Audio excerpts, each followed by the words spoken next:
Alhamdulillah wahdahu wassalatu wassalamu ala sayyid al-kamil bil fadail alladhi khasastahu fil azal bisahibi jami'i sifatil kamaliyah munfardi fi khalqihi wa khuluqihi bi ashrafil khususiyah al-habibil alil qadril azimil jah walam yahlukil khalaqu khalqan mislah la qablahu wa la ba'dahu afdal minhu wa akram manzilatahu 'inda hadratis sultanil mamlakatil ahadiyah wa ja'altahu wasitatul ulma li ahli la ilaha illallah sayyidina Muhammad Rasulullah sallallahu alaihi wa ala alihi wa ashabihi bi kulli mahdi wa nafasin adada ma wasi'ahu ilmullahi amma ba'du. Hadratil muhtaram al-mukarramun, dengan kula hormati para sesepuh, bini sepuh, para alim ulama, ugi para habaib, khususipun sederek kula panjenenganipun Ki Serozi Atallahu umruh fi sihatin wa afiyah. Semoga mugi para kesepuhan-kesepuhan saking para yai, para alim ulama, para habaib yun sewu pilih kula boten saged nyebataken salah setunggalipun para kesepuhan ulama-ulama wau. Mugi yang saya hormati Bapak Camat Badan Ramil, Pak Kapolsek serta jajarannya, dan yang saya banggakan Bapak Kapolres Indramayu dan bapak-bapak dari Forkominda Kabupaten Indramayu, panitia penyelenggara dalam rangka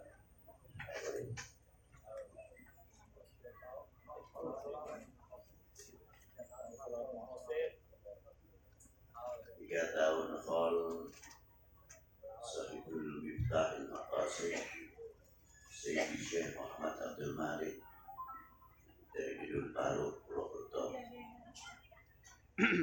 Dan yang saya hormati Bapak Kepala Kelurahan atau Kepala Desa Babatan Tenaga, dan yang saya hormati Bapak-bapak dari instansi pemerintahan sipil TNI Polri yang selalu kita banggakan, hadirin wal hadirat rahimakumullah.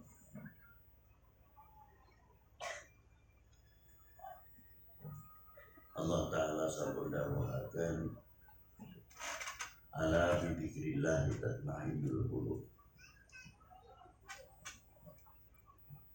Pengawasan yang memiliki zaman sangat penting, terutama engkang ngobati rohani. Peranan jiwa menika wau sangat kita butuhkan,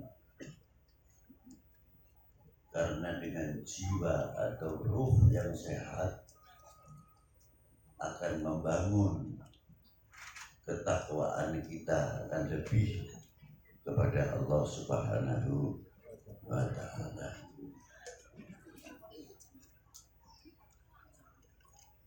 Maka dari baginda Nabi Sallallahu Alaihi Wasallam,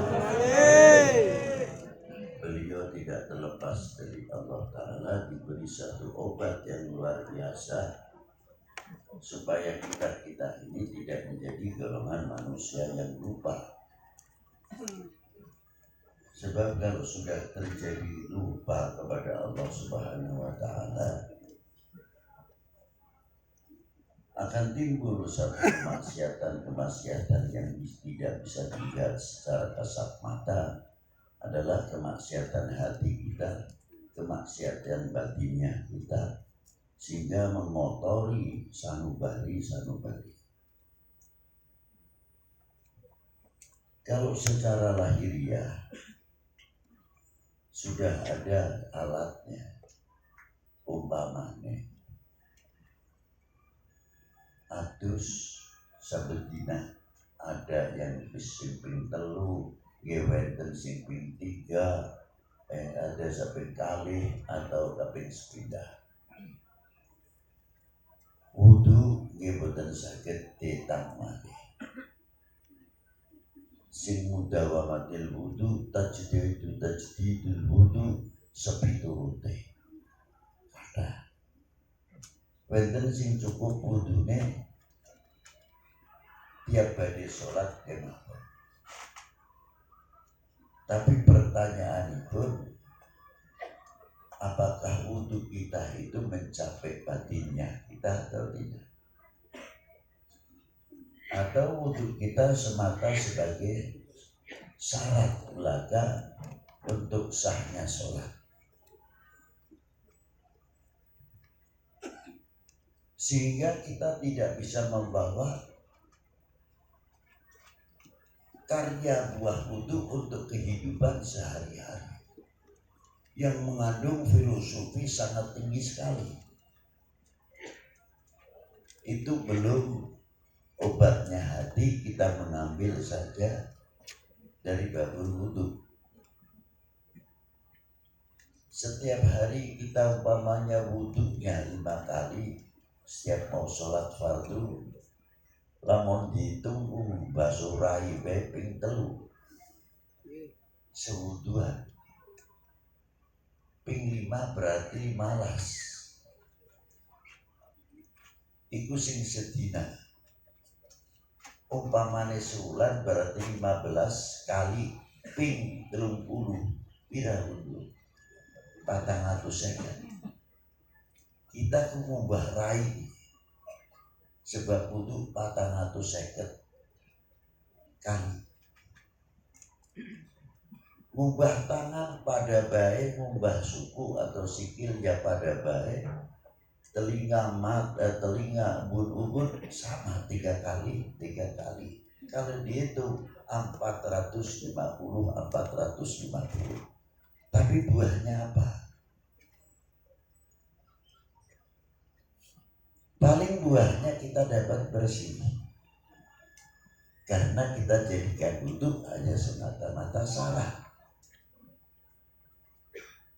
Lamun saumpamane wudhu niku kita dadosaken bisa menerobos ke batinnya kita, insya Allah bisa jadi wali kabeh lamun dikabulkan. Ya primen kon beli kita wasapi bedina wudhu ping 3 sedasone ping 15 sulan 450 tambah isim, tambah tawadu, apa beli maring Allah Ta'ala. Apakah semakin tambah kita sombong, kita takabur? Jadi kita kalangan tambah degek, beli semakin dingkluk. Ini buahnya orang membasuh muka. Walaupun alim setinggi langit, mutawadian, tawadu.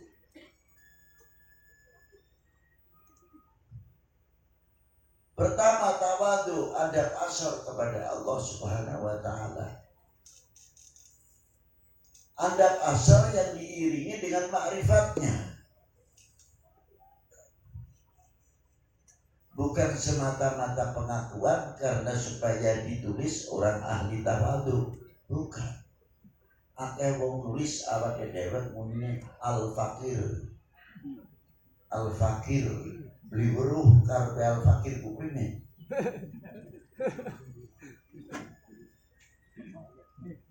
Al-fakir ningersane Allah Subhanahu wa Ta'ala. Bukan al-fakir untuk menunjukkan ketawaduan pribadi, salah. Tapi al-fakir di haribaan Allah Subhanahu wa Ta'ala, kita beli apa-apa. Lamun Allah Ta'ala beli maringi fadole tubuh kita tidak apa. Loh ini di sini.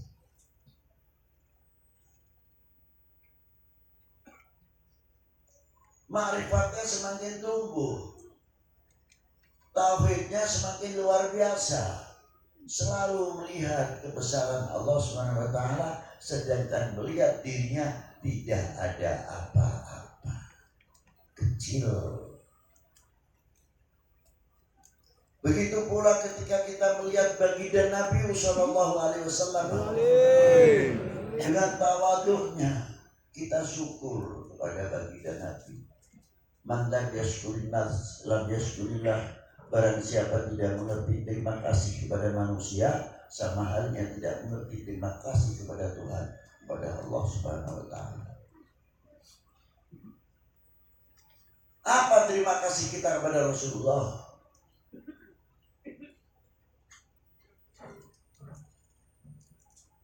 Seumpamanya sahabat tidak Rasulullah dilahirkan, dengan sebab Rasulullah dilahirkan kita mendapat fadl dari Allah Ta'ala. Apa?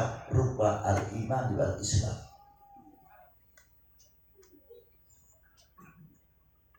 Kita mengetahui mana yang hak dan mana yang batil. Kita bisa berpikir kepada Al-Quran.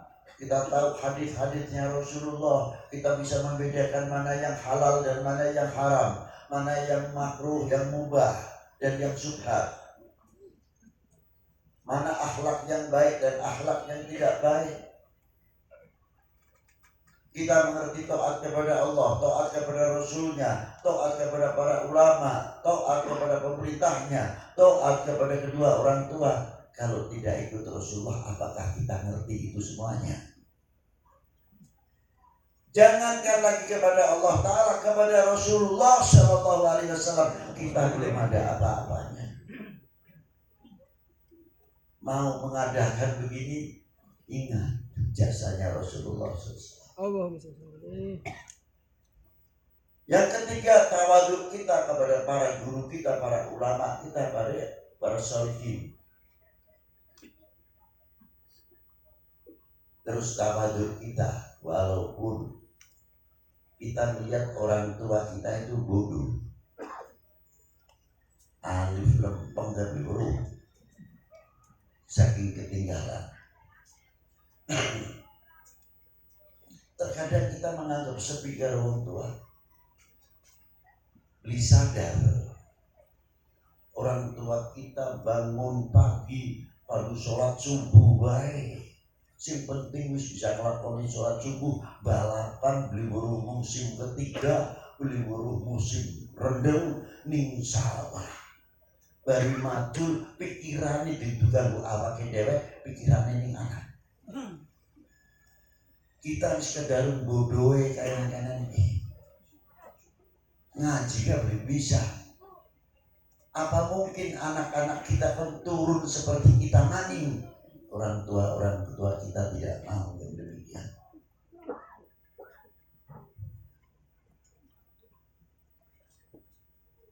Bagaimana kalau musim hujan? Kita kedinginan, orang tua kita tidak, masih mencampur dan sebagainya.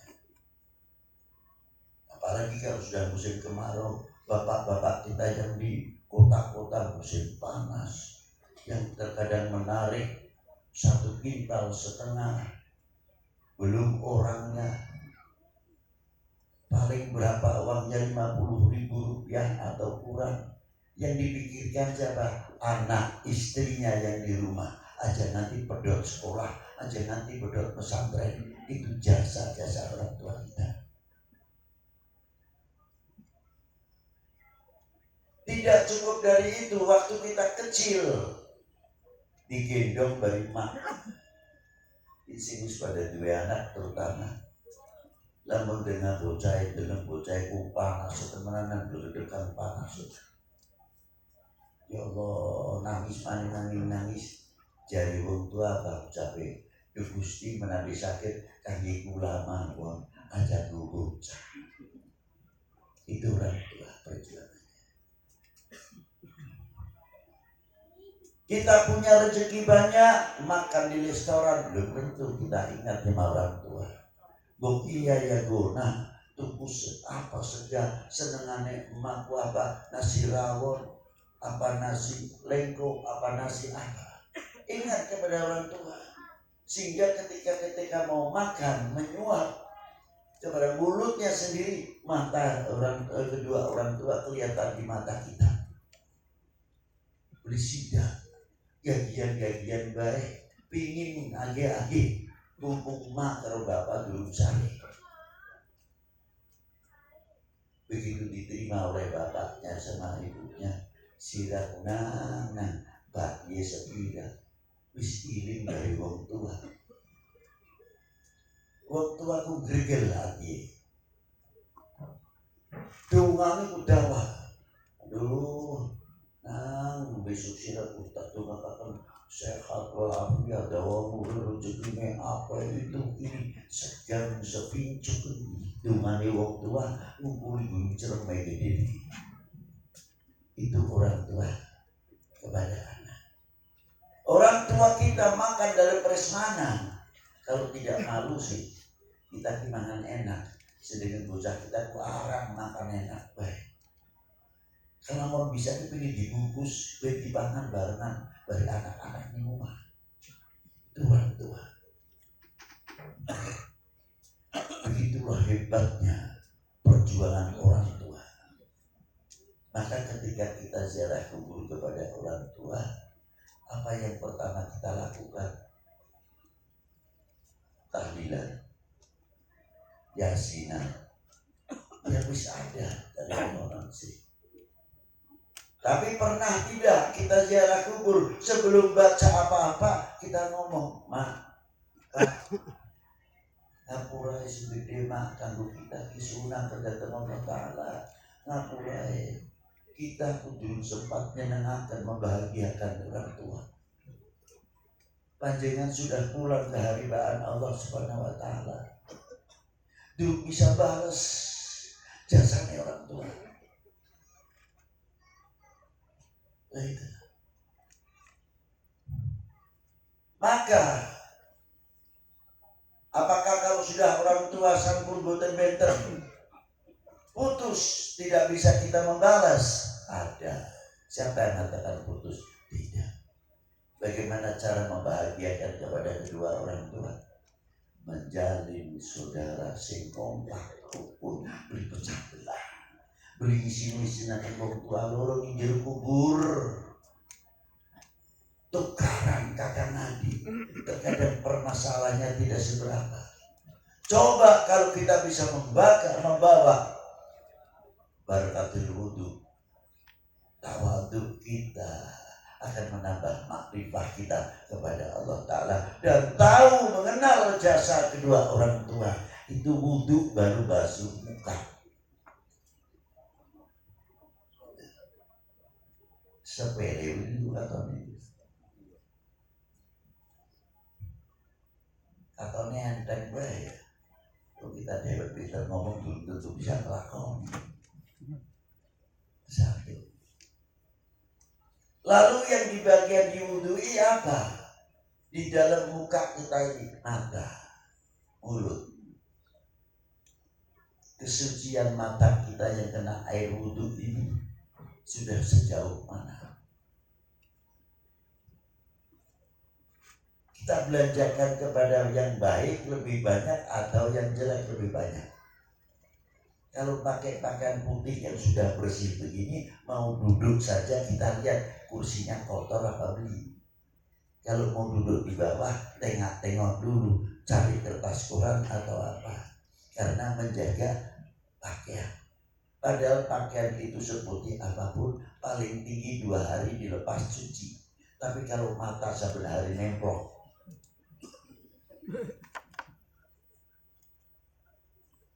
Itu satu. Pakaian saja kita menjaga supaya tidak kena kotoran karena sudah bersih. Mata kita sudah diwudui, sejauh mana kebersihan itu kita jaga. Apakah mata kita ini selalu untuk melihat orang, kejelekan orang, seudon kepada orang. Asik kalau melihat orang jelek. Apakah mata kita belanjakan kepada itu? Tidak. Matanya mesti husnudon terus. Satu, husnudzon kepada Allah Ta'ala, husnudzon billah, husnudzon kepada Rasulullah, husnudzon sesama makhluknya Allah Ta'ala. Saya punya guru dulu, namanya Mbah Kiai Misbah. Jalan-jalan badai wangsul dan benda laku dan pun sepuh. Ini tengah sawah pas jam 11 siang mandek, lihat sing kampung.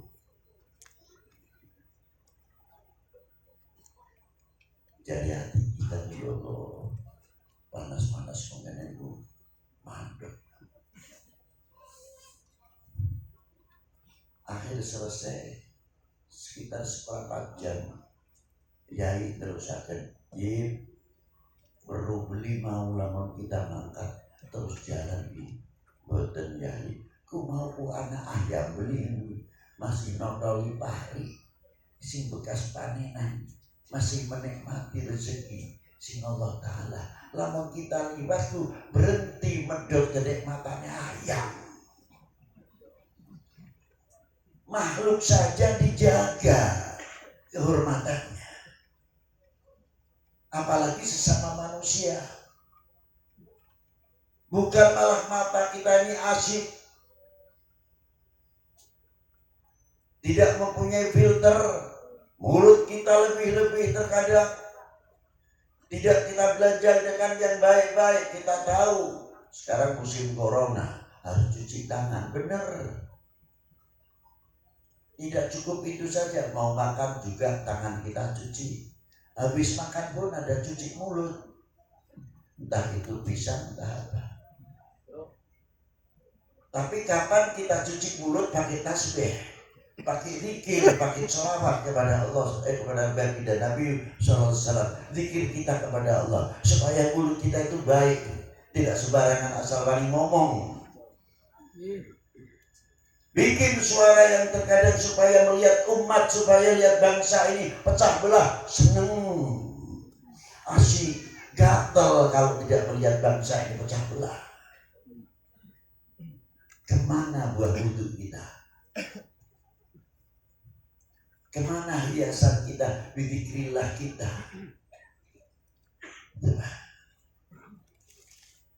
Terkadang oknum yang membuat hoax, asyik kalau lihat perpecahan. Inilah. Tapi kalau mulut kita berkatil wudhu terjaga, setiap satu huruf, dua huruf pasti ada nilai dan harganya. Karena menjaga cangkem itu enak di sembarangan ngomong. Ada orang yang contoh gampangan baik yang maklum seumur itu belajar wudhu. Ceritanya belajar nganggo sarung. Alhamdulillah gelem di musola, gelem di masjid. Terkadang kita dewek gelem wong sing beritahu mandi masjid tuh. Kabeh. Tidak kita sapa, tidak kita sambut. Jarang. Apa dia ngomong? Bang, ini apa yang mati tak silang? Tumben paingan baik, mendung baik, jadi ente kepala nih. Iya bener tobat. Sila mau beli waru, padut maning mati ku beli waru. Lah bubar, supaya beli sholat maning ngumpul. Ganti musola. Coba kalau kita datang, beliau datang, Bang, alhamdulillah bakal mencorong nih ibu sholat kita, ibu sholat masjid kita bakal mencorong primen silaku sisi panjenengan kerja berjamaah pergi tambah bening ibu sholat ini tambah padang sebabnya dengan makanya sholat subuh tekan dikasih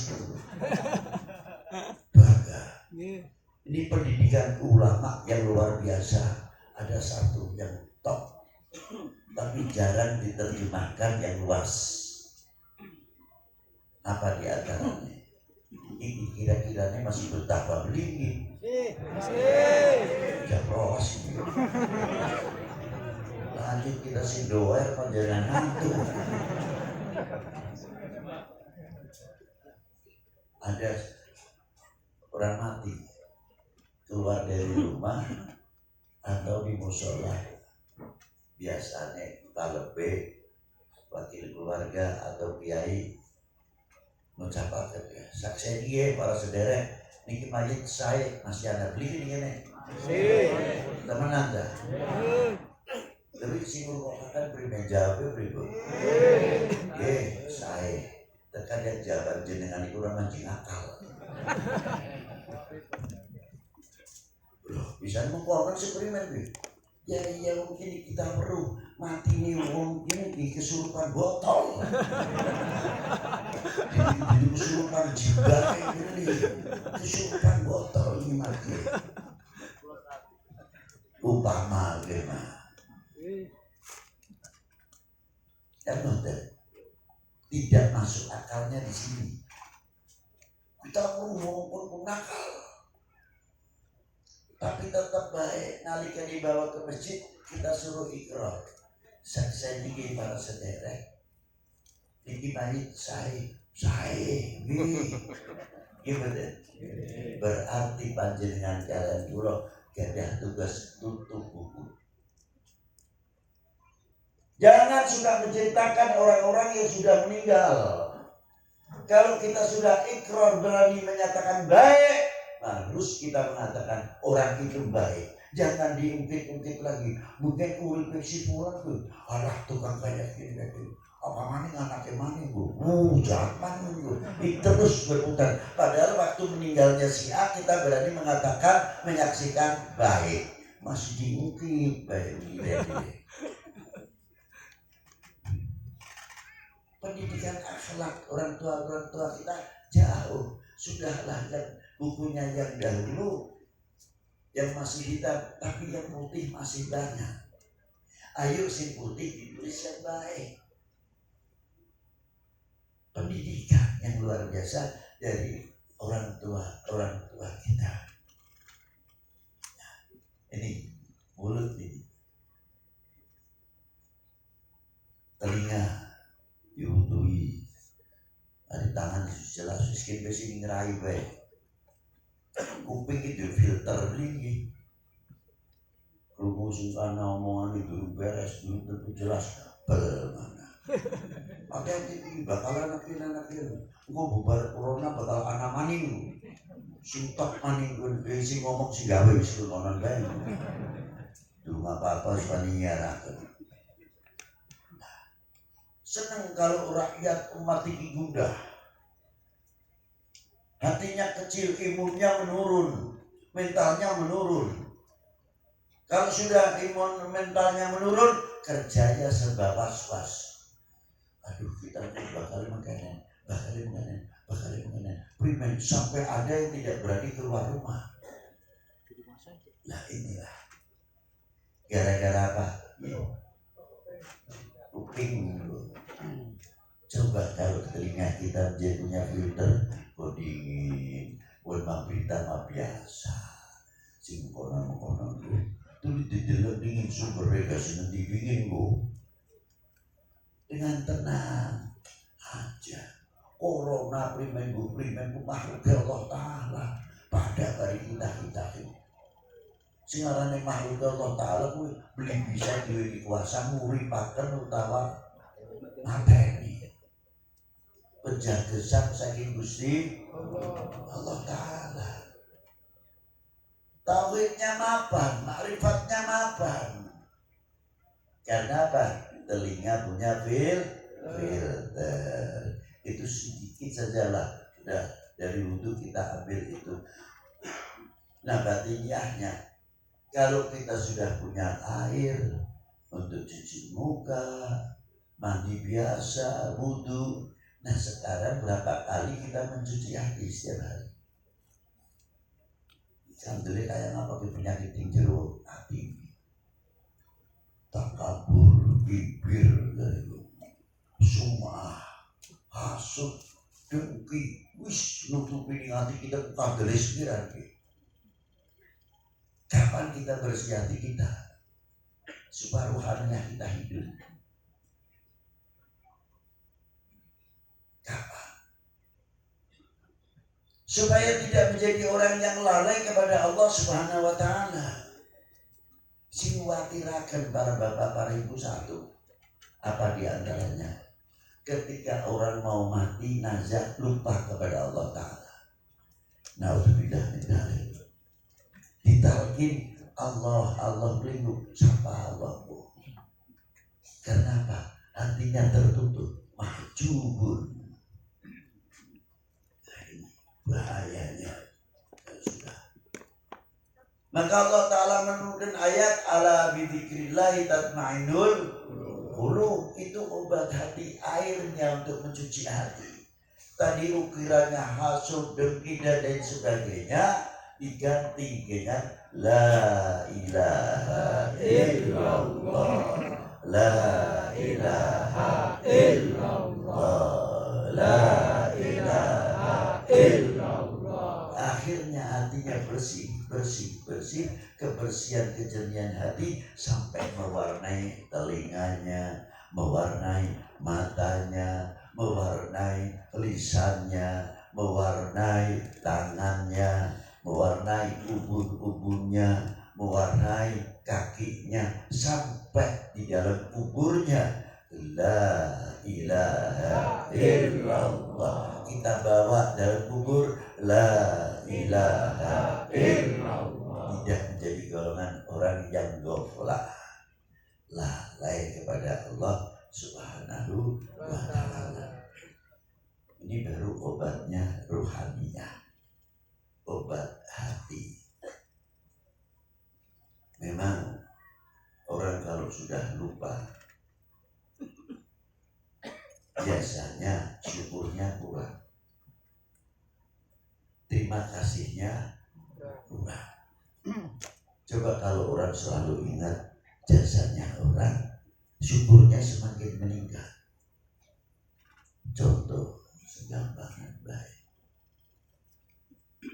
Bapak-bapak ini tadi baru kita bersama-sama melakukan kebangsaan, tidak? Ya. Itu bagian dari syukur kita kepada Allah. Satu. Kedua, lagu ini mengandung ikrar, pernyataan yang dalam lagu kebangsaan. Contoh ketika kita mengucapkan Indonesia tanah airku, tanah tumpah darahku. Benar? Benar betul? Lagi benar apa betul? Tapi dalam lagu, apa dalam seremonial, apa kehidupan kita sehari-hari, bahwa kita bersyukur kepada Allah bahwa kami mempunyai tanah air Indonesia. Indonesia itu tanah airku. Silakan mau belajar di Timur Tengah, mau belajar di Eropa, di Afrika, dengan segala pakaiannya macam-macam, tapi tidak akan melenturkan keindonesiaan. Nganggo desi, makan pakai sendok garpu, yes, no, dan sebagainya. Pakai roti, pakai peso. Tapi ketika ditanya, where you come from? Anda dari mana? Indonesia. Tegas jawabnya. Bangga dengan keindonesiaannya. Walaupun makan pakai roti sendok garpu, itu istimewa kalau bisa begitu.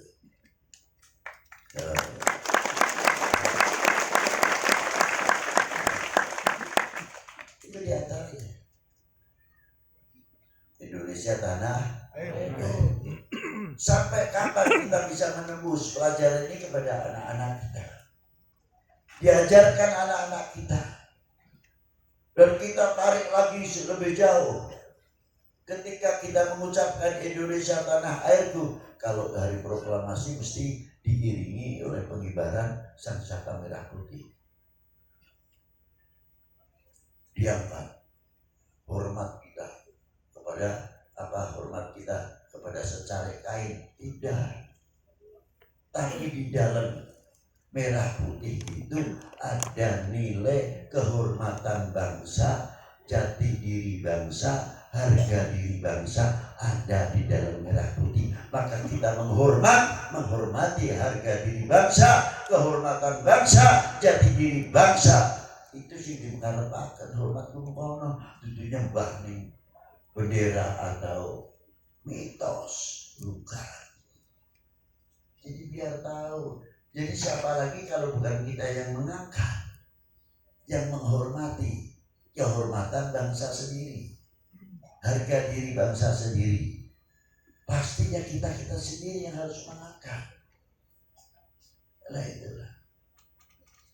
Maka tanamkan kepada anak-anak kita akan mencintai. Kedua kali kita akan syukur. Bendera itu mustahil akan bisa berkibar dengan sendirinya, mustahil tanpa perjuangan.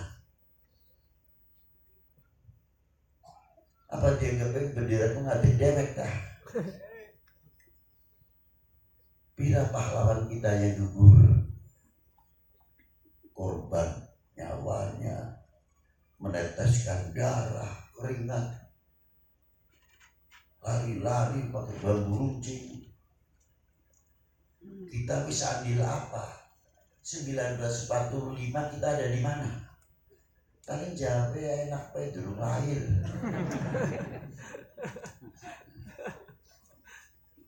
Wis dituakan sidik tahun 47. Ya sampai mawon dereng lahir. 48 ada peristiwa apa di Madiun? Ya beli weruh.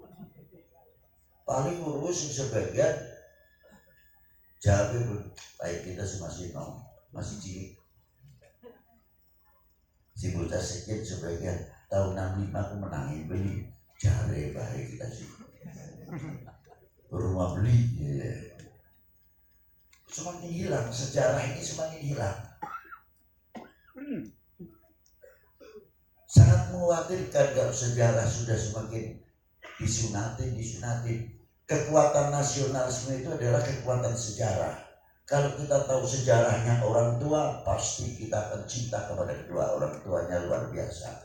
Kalau kita cinta, tahu bagaimana mengerti perjuangan baginda Nabi luar biasa, kita akan dapat cinta sama Rasulullah SAW. Kalau kita mengetahui bahwa perjuangan bangsa kita dalam memerdekakan bangsa ini dari belenggu penjajah dan kebodohan, kita akan cinta kepada bangsa dan tanah airnya luar biasa. Karena kita mengetahui perjuangan para beliau. Tapi apabila kita sudah melupakan kepada sejarah-sejarah apa yang ada di negeri tercinta ini, mana mungkin kita bisa menghormati. Nanti nasionalisme kita semakin melentur. Inilah yang paling saya khawatirkan.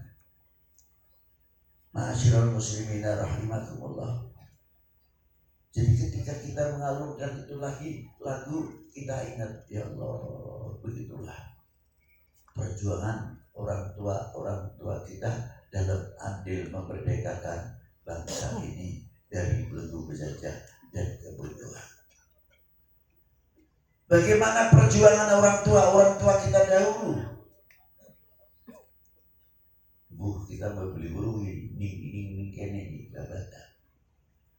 Lamun panggawe rumah masih pasang usuk rem sedulur usuk rem dipasang, mana beladari di tengah disebut panjang derek. Apa nih? Sunan. Nah, Suhunan. Anak pari ini pasang pari, tebu, janur, pisang, kelapa, apa nih? Apa nih? Ayam. Itu perjuangan orang tua kita dahulu sudah sejauh itu.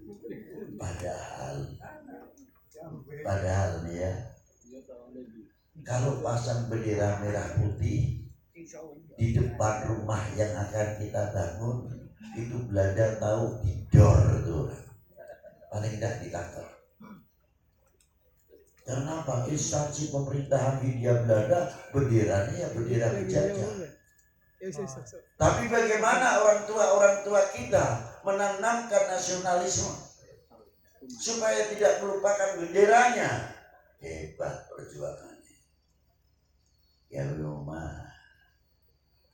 Jangan janure pasar tebu selesai baru masangnya bendera di sembarangan nganggo donga di pasar ya sini mampu menyanggu apa kemudian barang ya daripada mampu kelek lah ada teman jawab jadi untuk kan menyang begini wis ketinggalan aja bahas menyang bahkan menyangkar mampu kelek kita tuh sedang penting konon baik kan enteng-entengan jadwal jawabannya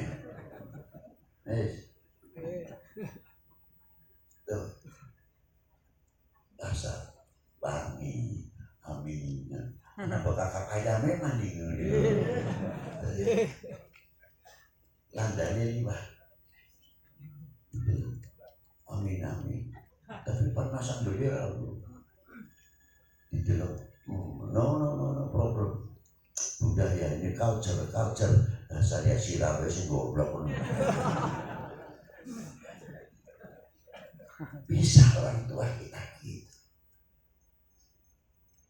Terkadang 3 hari 1 minggu sampai 10 hari tidak langsung dipasang rem atau usuk atau digedengin, tidak, didiamkan dahulu merah putihnya nyolok. Landani belum bisa ngomong, tapi filosofinya panjenengan perlu belajar, kita perlu belajar. Apa diantaranya? Janur isi ayu kuning langsep 10 dina bae kepanasan berubah kelire beli berubah kuningnya budak susi coklat katanya pariye kusin kuning ayu ada baik bakli coklat kelapanya berubah pisangnya mateng dan lain sebagainya. Kira-kira merah putihnya melu matang belinggu melu matang tidak? Tidak. Jadilah bangsa yang merah putihnya tetap tidak mudah diganggu, tidak mudah dipengaruhi. Itu filosofi orang dahulu sampai sebegitu jauh cara menanamkan cinta merah putih. Lah kita bisa pernah andilapan gitu. Apa ribut baik, kena corona ribut, kena ngabur apa masker ribut tinggal di nenek mati baik, ribut, khawatir ini. Nah inilah. Maka dari itu kita mohon dengan hormat, ayo tingkatkan kecintaan kita. Jangan sampai kita menjadi umat yang mengecewakan para ulama. Kalau kita menjadi bangsa, jangan sampai kita mengecewakan pendiri bangsa, leluhur bangsa ini. Jangan sampai memalukan kepada beliau di hadapan Allah Subhanahu wa taala. Caranya kita memperkuat kesatuan persatuan, kebinekaan ini kita jaga dengan baik, kita menghargai hak-hak orang lain. Kita perkuat dengan ketahanan kebinekaan itu akan memperkokoh kesatuan persatuan. Wahai bangsaku yang kubanggakan, relakah negerimu terpecah belah? Assalamualaikum warahmatullahi wabarakatuh.